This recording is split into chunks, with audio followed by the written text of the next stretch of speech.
Okay, I'm just gonna do this because I've been thinking about doing this for a very long time, pining over it, trying to make sense of this life, trying to make sense of the fact that I've wound up as a startup CEO in this weird mystical realm that is turning into virtual reality and augmented reality, and I've known for some time.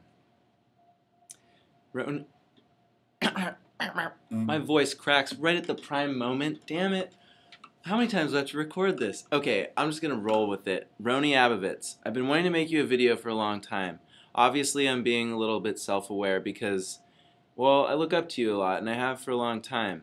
My mind sees the augmented reality future. For a long time, I started to get the downloads.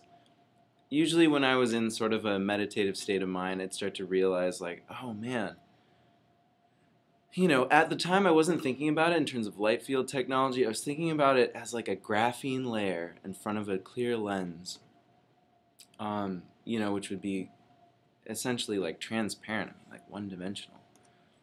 Well, you know, one atom thick. I was thinking, anyway, I had a different thought on like how to go for the whole, like I saw the mirror patent that you made. I'm sorry, I looked at your patents because they're brilliant, they're awesome, and I mean, it's an elegant design, what you've created. And I think where it's going to go, which is obviously, like, given that you came out of Mako Surgical, like, I assume you're probably going to go, like, neurological in some way with that. I mean, you could, I mean, I've read enough Kurzweil to know what you can do with, you know, nanotechnology there.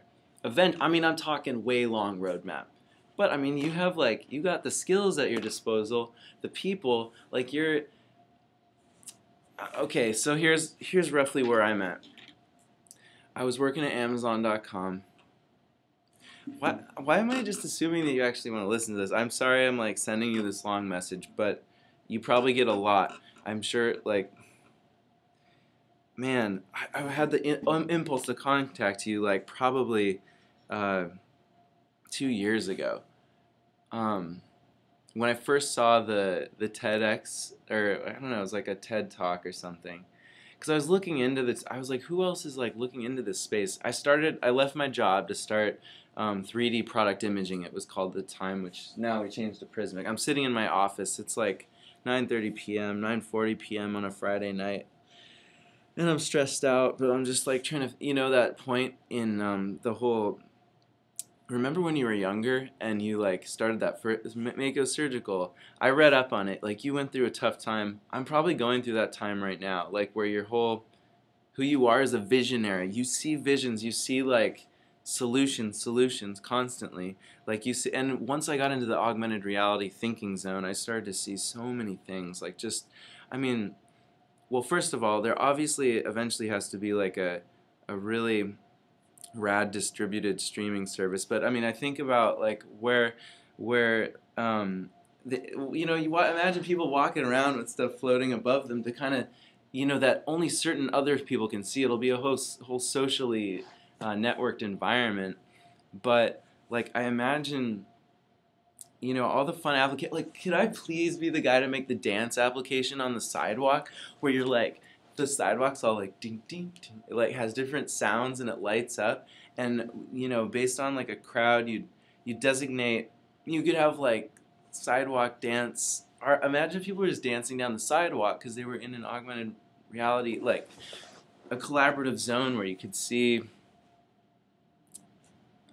Anyway, the dance thing is an exciting possibility, as is like every industry. Look, I'm in the fucking e-commerce industry, and I don't even believe in products, like the whole, you know, commercialization of everything. I'm an artist before I'm a businessman. Check my other, look, I'm only sending this video link to you. I don't think I should make it public. I just wanted to say this to you. Rony Abovitz, I admire you a lot. And you're pulling it off, and you're laying the groundwork for a future that is very exciting, but very dangerous, but more exciting than dangerous, because it's going to unleash that inner mind in such a big way. I get these like future visions sometimes, and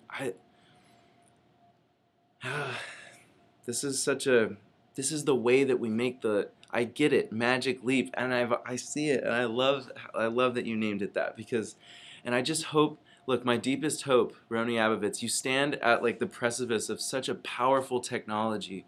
I mean, I love that you say, like, you know, going analog or being not like digital. I mean, is it, but what's it gonna do to us? Like, when here's the thing, who controls all that information? Who controls freaking reality? Because I mean, reality is going to. I mean, look, I'm talking 5 to 7, 7 to, you know, if you want to be pessimistic, let's say 7 to 10 years out.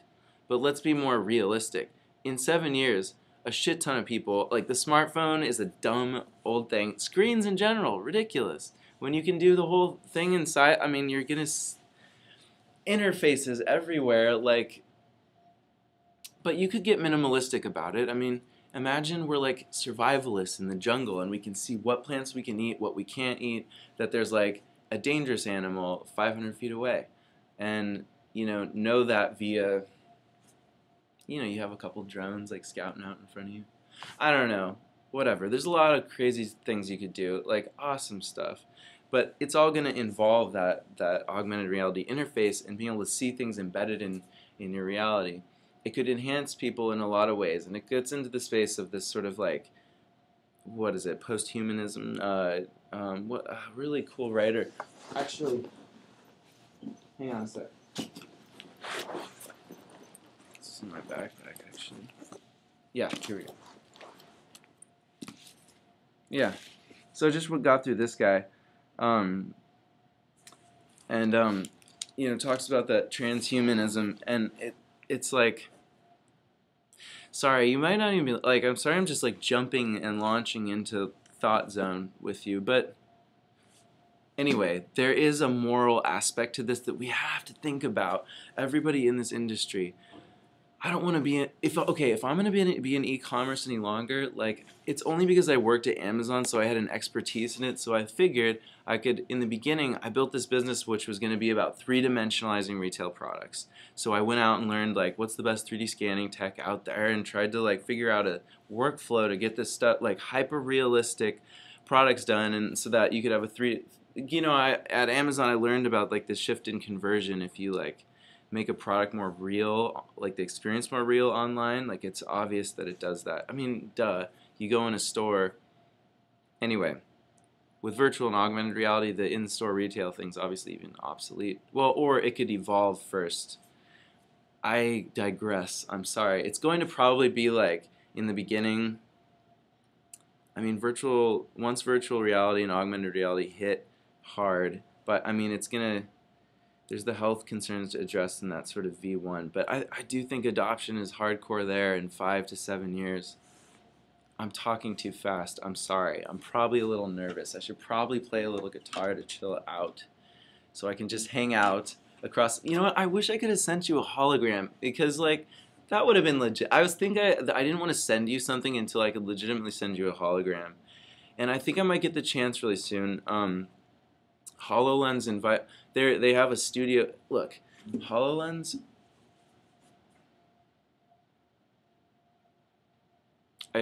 All I should say, Rony Abovitz, I am on your side. I feel like you are a wonderful human being from all I gather. And I have, like, from your online footprint, and from the Sparky band that you play in, and from the Magic Leap initial thing that you put on TED Talks. I loved it. Like, I love that people talk shit about it on the message board. They didn't get it at all. I wrote you a huge long message and Google blocked it. It looked like from my account, which is, well, like, my little pseudonym. My name is Darrick Morrison, but I go by Radrick the Cosmonaut sometimes. And yeah, I made this whole comment to, like, I was like, no, this is so brilliant. Like, I wanted to say everything because people didn't get it, which is kind of fun, like, that.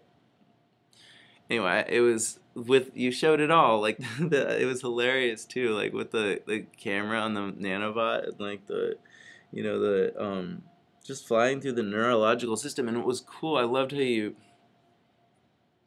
Okay, now I'm just being like a ridiculous fan. But we must dig deeper.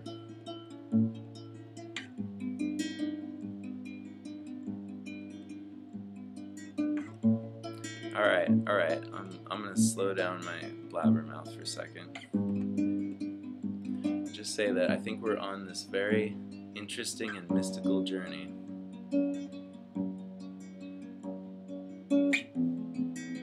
Into another reality.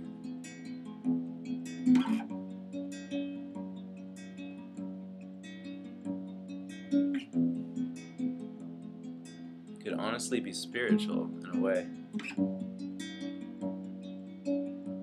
That place of ultimate manifestation.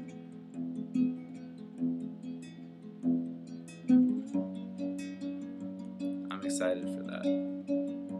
However we get there. If it's these things that we were engineered to put into our heads so that it would logically make sense, that we could actually see the reality we always wanted to see, experience every experience that we always wanted to experience.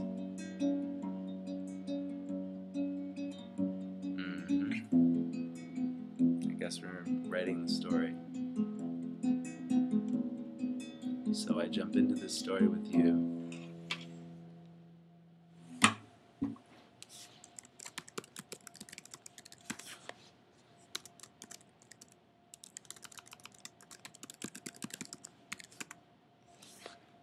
Oh, it's still recording. The computer shut down, it went black. I kind of got into a trance speaking all this. Look, I might come across like a kind of a weird person. It's Friday night. I'm gonna admit to something. I mean, I'm in Seattle. Like,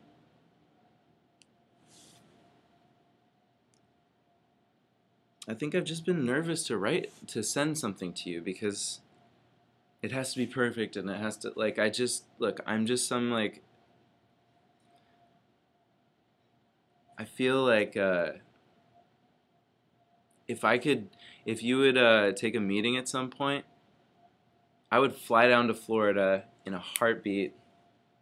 I just feel like if there was some way I could be part of what you're building, like,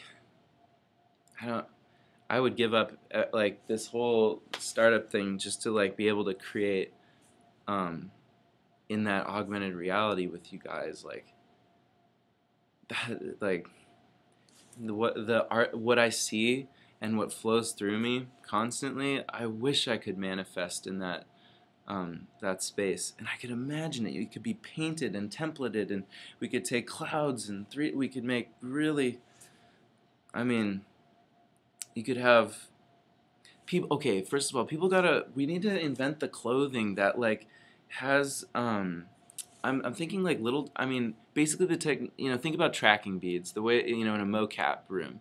Like, couldn't you have some kind of material, and look, I don't know if you have to add something instead of infrared or something like that, but some other frequency that would react to some fiber, some thread. Like, there's gotta be, you throw a couple PhDs together, like, we'll figure this out. Like, not,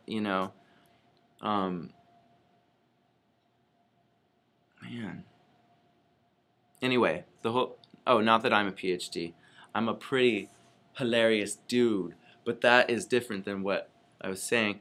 Anyway, yeah, if we made a fiber that was like, it was like holographic fashion, like that would be another fun thing to go out. I mean,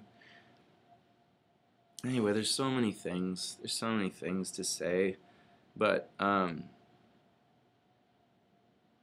yeah, I'm looking forward to meeting you whenever it works out. Okay. Sending my heart, sending my thoughts, sending my love to the Magic Leap, tribe, to all of you, I say, from Darrick, aka Radrick. I'm on your team. Alright. Peace and warm vibes be with you. Bye, and good night. Happy April 3rd. It's about to be 4/4 in a number of hours. Lucky numbers. Some important things happen in 4s. Alright. Talk soon.